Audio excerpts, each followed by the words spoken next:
Brandon, with Chris Davis off the injured list, how do you envision working him back into the flow? Well, Chris, the last few days has been taking quite a few at bats in Bowie, and he feels a lot better. Just spoke with him a couple hours ago. He feels good, feels ready to go.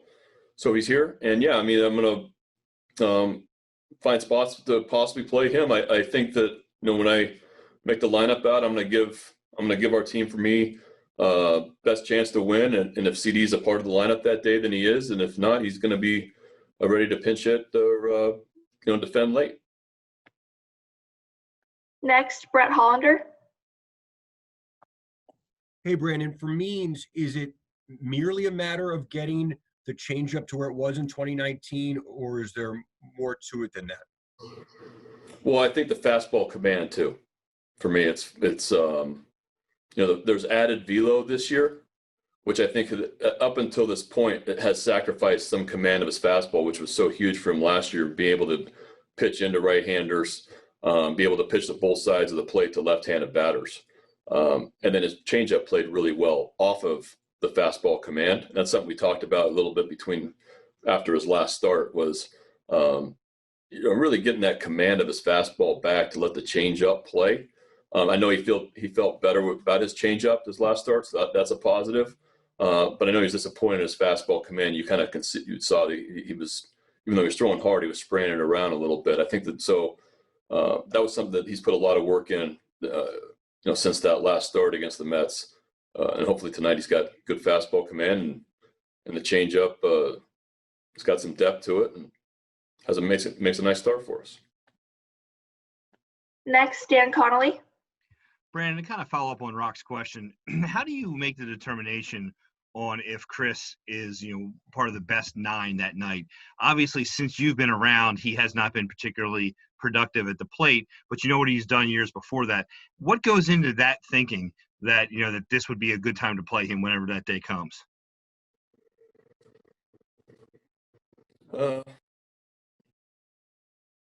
Yeah, I mean, it's the same way as I make with everybody else. I feel like we're facing Michael Wacha tonight. Michael Wacha is a reverse guy. I got majority right-handed batters in the lineup against Wacha. Rick Porcello tomorrow is a sinker bowler. CD has some at-bats against them, has some success against them. That's something that I factor in. So I just factor it in for every the other 12, 13, 14 different players we have. I make Chris is just a part of one of those, one part of the team, and I make that decision to play him or not based on a lot of different factors. Rich Juroff. Is there an update on Cedric Mullins? Cedric Mullins will be in the lineup tonight. He's here and will be in the lineup. Next, Steve Molesky. Randy, you touched on this a little bit over the weekend, but what did those last 3 wins mean to the organization to not only end that streak, but have young homegrown guys be a big part?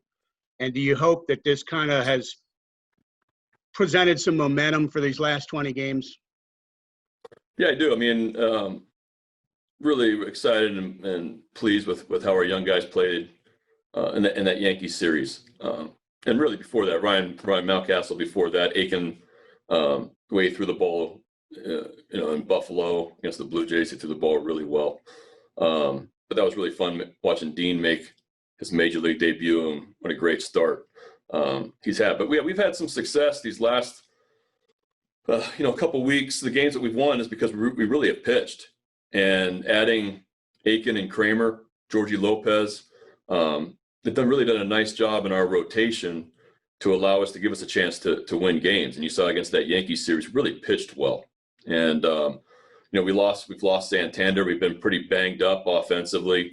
Hasn't been the greatest stretch for us offensively, but our pitching has really kept us in games and given us a chance to win. And a lot of that's from our young guys that we brought here. So that's very, very exciting and looks good for the future. Next, Melanie Newman. Hey, Brandon, with Ryan McKenna on the taxi squad, that's the 5th top 30 prospect to be a part of this 2020 team. Can you speak to that at all? Well, I think it's a great experience for Ryan. This is the one thing that's obviously different this year is the taxi squad, Rock's favorite topic. But yeah, I mean, it allows Ryan McKenna to come here to be a part of our club and to gain this experience, be in Citi Field and Yankee Stadium in pregame, and even if he doesn't get activated, for this road trip, it's a really nice, before you would never got this opportunity to be able to have a kind of a test run before you make your debut of seeing what a major league game looks like and what a major league clubhouse looks like in a pregame and all that kind of stuff. So an advanced meeting and those type of things. So I think that's one really cool thing about this taxi squad situation is guys like this, like Ryan, gets to experience a major league road trip and what goes into it and see the major league game up close and personal. Joe Trezza. Hey, Brandon, how do you think Carson Fulmer helps you guys, and is he a reliever for you? Yeah, as of right now, we don't know much about Carson. I saw him a little bit with the White Sox, really close friends with his college pitching coach. He had for I think 1 year, Derek Johnson. But yeah, Carson threw yesterday. Our pitching guys are ecstatic about the kind of stuff and what they saw from him in his bullpen session yesterday. It's a top of the first round college guy that got to the big leagues really fast. I saw that early in Chicago, where they used him in a variety of roles. Never really got comfortable at the big league level. So it's a big arm that we want to take a look at, and hopefully I can find some opportunities to get him in and show what he can do. Do you have a sense yet of how stretched out he is? It's not real stretched out. I mean, he hasn't thrown. I think the last time he threw was over a week ago. So I wouldn't go more than an inning or two with him his first couple times out. John Mioli. Brandon, sorry if you addressed this. I hopped on a little late. Given how early they are in their careers, is it going to be important to you to keep Aiken and Kramer on a 5-day routine this coming week? I think we'll keep them on our routine. I think big league you can go 4 or 5 day rest in between starts. I think the guys can adjust to that. So we're going to try to keep them on somewhat regular rest the rest of the way, but we also have other starters that we need to think about as well. And I think that I'm not sure how we have it lined up. Aiken's going to throw. What day is Aiken throwing? Aiken's going to throw Thursday. So he's on regular rest, but yeah, I think we'll keep them on as close to regular rest as possible. Last question, Jeff Arnold. Hey, Brandon. In terms of just the development of your catchers, in Severino and Cisco, how have they continued to grow and improve as the year's gone on?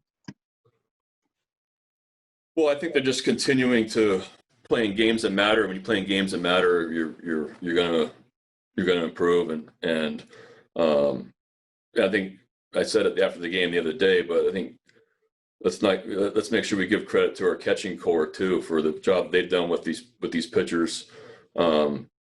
Especially these last couple of weeks, how we've thrown the ball so well, and our catchers have a lot to do with that too. And I know that our pitchers appreciate that. But yeah, like Holly catching Dean the other day, that was just a fantastic example of veteran guy with a kid making his first start, really helping him through that start. But yeah, all three guys for me. The two young guys offensively, huge improvements from last year from both guys.